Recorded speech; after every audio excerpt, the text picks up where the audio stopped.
Je voulais revenir sur la notion de service essentiel. Alors, cette vidéo sera sans doute un peu moins drôle que les précédentes, mais je peux pas tout traiter à la légère non plus. Aujourd'hui, nous vivons au gré des décisions de notre leader suprême qui tranche depuis les nues entre l'essentiel et l'accessoire. Alors on va d'abord revenir sur le confinement, la version 1 qu'on nous présente comme le confinement idéal, centré sur les besoins essentiels, vitaux, et le confinement version 2 que nous vivons toujours actuellement.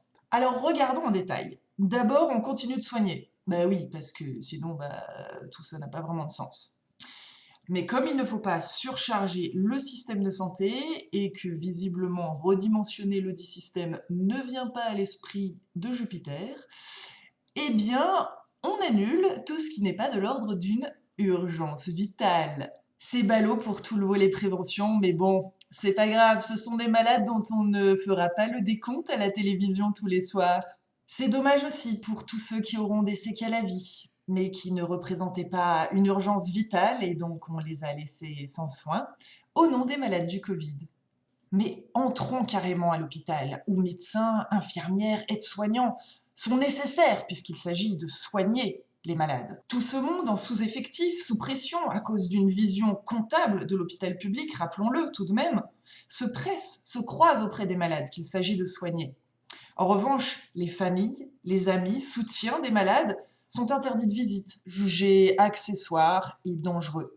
Même chose dans les EHPAD, où les pensionnaires sont enfermés pour leur propre bien, bien sûr. Moi qui pensais que la société avait progressé en encadrant très strictement la possibilité de faire interner quelqu'un contre son gré, nous voilà quand même retournés aux heures les plus sombres des hôpitaux psychiatriques. Bon, enfin ça va, on n'est pas au niveau du Royaume-Uni. When rules start to keep families apart, I think we have to question the rules. Can we now start transferring your mum? Can I drive her to the care home? No, they're taking her.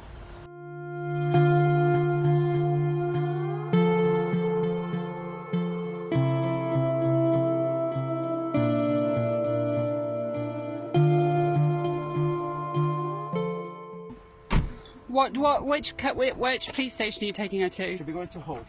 I am fine. I'm not. No, I know, but look at me, okay? I know.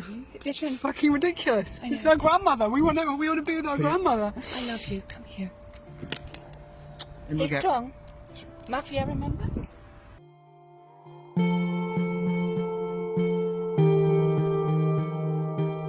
On en est là, nous sommes réduits à de purs corps biologiques qu'il faut soigner et maintenir en vie. Les médicaments sont donc essentiels. Le soutien moral de nos proches, non. And here we have an incredible use of police time to take my 97-year-old grandmother back into a care home where she is deteriorating, where we haven't been able to see her for 9 months. Nan, I love you and we are going to fight for you. Voilà pour le volet santé. Et puisqu'on parle de biologie, on va parler de ce qui nous permet d'être vivants chaque jour, à savoir nous nourrir, et donc la nourriture. Pendant le premier confinement, beaucoup de marchés en plein air ont été fermés, alors que les supermarchés restaient ouverts. Quid?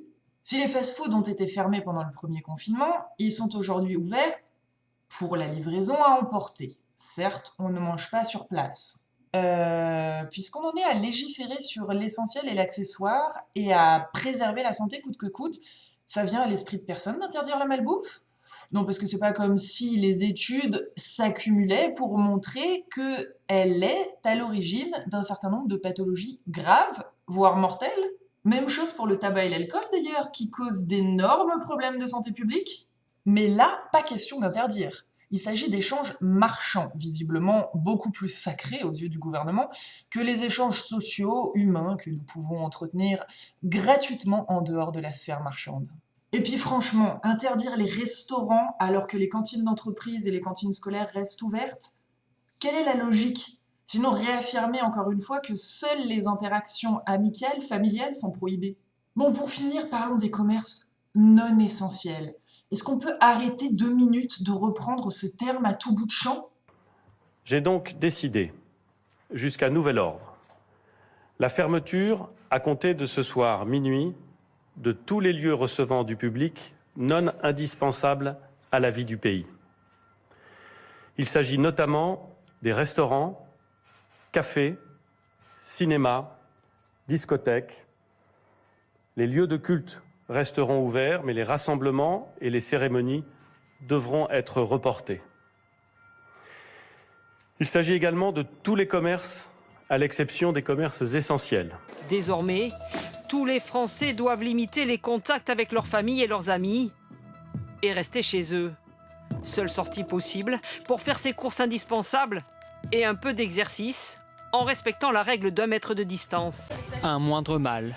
Voilà comment les petits commerçants jugent la fermeture des rayons non essentiels des grandes surfaces annoncées par Jean Castex. Est-ce qu'on peut au minimum prendre un tout petit peu de recul sur ce mot « essentiel » ? C'est juste une tentative d'apporter une justification morale à une fermeture arbitraire décidée par un conseil de défense absolument illégitime. Il serait beaucoup plus objectif de parler de commerce autorisé. Parce qu'en quoi les magasins de bricolage seraient plus essentiels que les drogueries ? En quoi est-ce que les bureaux de tabac seraient plus essentiels que les librairies ? Les magasins informatiques que les piscines ou les salles de sport ? Là encore, nulle décision collective, nulle concertation, mais la décision arbitraire d'un monarque qui dénonce la pensée unique, mais impose la sienne à tout un peuple.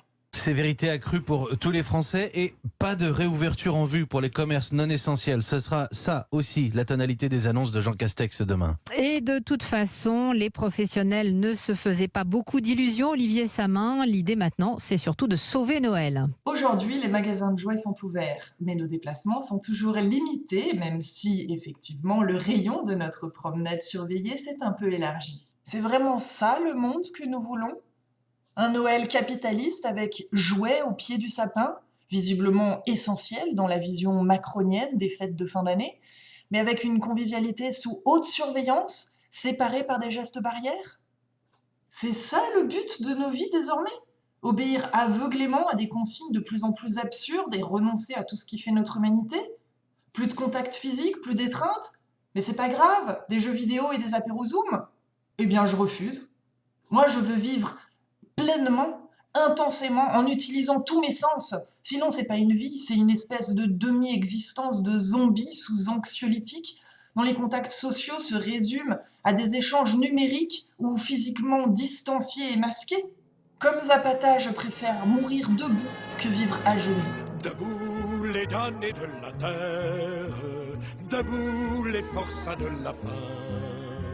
La raison tonne en son cratère, c'est l'éruption de la faim.